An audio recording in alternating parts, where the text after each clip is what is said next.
오늘은 ETF 시간이다. 와. ETF 아는 사람? 숙연하네.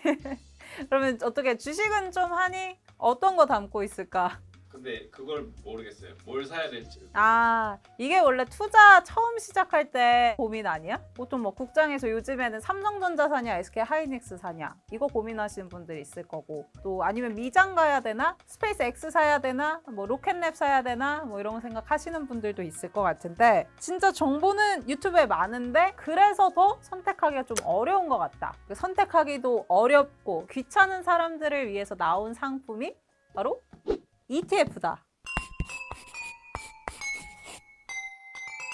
자, 본격적으로 시작을 해보면 ETF는 여러 종목을 한 장바구니에 담는다라고 생각을 하면 돼. ETF 약자잖아. 풀네임을 보면은 Exchange Traded Fund.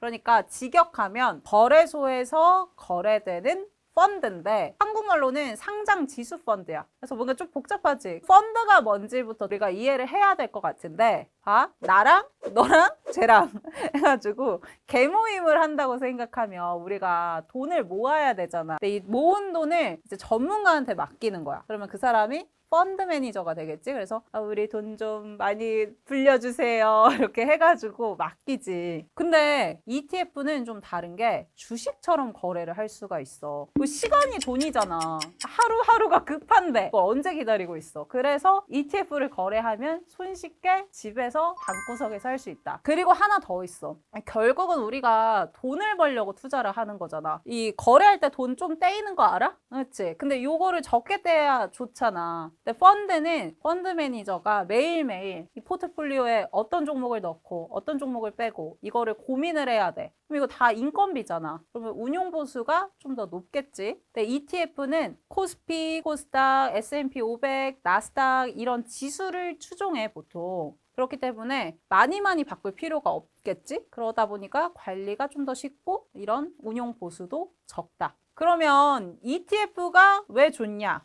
ETF를 우리가 마트에 좀 비유를 해보자. 마트에 갔는데 라면 코너 있지? 또 스낵 코너 있지? 냉동식품 코너가 따로 있잖아. 이렇게 뭔가 어떤 기준에 따라서 상품들을 분류를 해놨는데 ETF도 마찬가지야. 반도체 ETF가 있고 우주 테마 ETF 있고 휴머노이드 로봇 ETF가 따로 있거든. 섹터별로 ETF를 구성하기도 하고 단순히 한 종목을 사는 건 아니고 여러 개를 모아놓은 거 묶음 약간 번들 같은 거를 하나 산다라는 거랑 비슷한 개념이라고 생각하면 될 것 같아. 그럼 그냥 삼성전자 하나만 사면 되는 거 아니에요?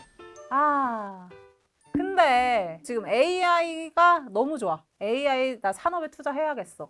근데 요즘 반도체네? 그러면 삼성전자, SK하이닉스, 뭐 엔비디아, 마이크론 뭐 이런 종목들 중에 최강자, 살아남을 게 누군가 알아? 쌤 아세요? 나도 몰라. 이거 한 종목이 아니라 산업 전체에도 투자를 할 수 있으니까. 그리고 우리가 주식할 때 분산 투자 중요하다라는 얘기 들어봤어? 네. 나도. 계란을 한 바구니에 담지 말아야지. 그래서 만약에 내가 비종목을 사고 싶어. 그래서 비종목을 오늘 샀네? 근데 내일 비종목이 5%가 빠졌어. 그러면은 내일 5% 손실이잖아. 근데 비종목에 있는 ETF를 샀는데 만약에 두 종목으로 구성이 되어 있어서 A 종목이 그 다음날 5%가 올랐네? 그래서 이렇게 뭔가 리스크도 좀 줄일 수 있다. 이게 ETF의 특징이다라고 보시면 됩니다. 자, 그리고 ETF에는 또 기능이 하나 더 있어. 바로 리밸런싱. 리밸런싱 하는 사람. 아리까리하지 않아? 근데 별거 아니야. 봐봐. ETF 안에 종목이 뭐 여러 개가 있는데 대표적으로 A 종목은 30% 비중으로 담아져 있고 B 종목이 20%, C가 10%, 나머지 다른 종목으로 40%를 구성하고 있다라고 생각을 해봤을 때 한 달 만에 A 종목이 100%가 오른 거야. 그러면은 당연히 여기에 투자되어 있는 이 투자금도 늘어나겠지. 그러면 이 ETF 안에서 비중이 커져. 대충 100%면 한 46%, 45%로 비중이 늘어나거든? 그러면 자산운용사에서 처음에 ETF를 설정할 때 구성하는 그 목표라던가 이런 게 있었을 텐데 원래 계획과 달라졌잖아. 그래서 이 A 주식을 좀 팔고 나머지 B랑 C를 좀 뭐 사들이던가 해서 비율을 다시 맞추는 게 리밸런싱이다 라고 생각하면 돼. 그러니까 우리 실생활로 좀 적용을 해보면 우리가 방을 그냥 두면 막 이거는 저기가 있고 저건 이거가 있고 막 이렇게 하잖아. 그래서 그거를 좀 정리해 준다 라고 생각하면 되고 그게 ETF의 기능 중에 하나다 라고 정리를 해줄게.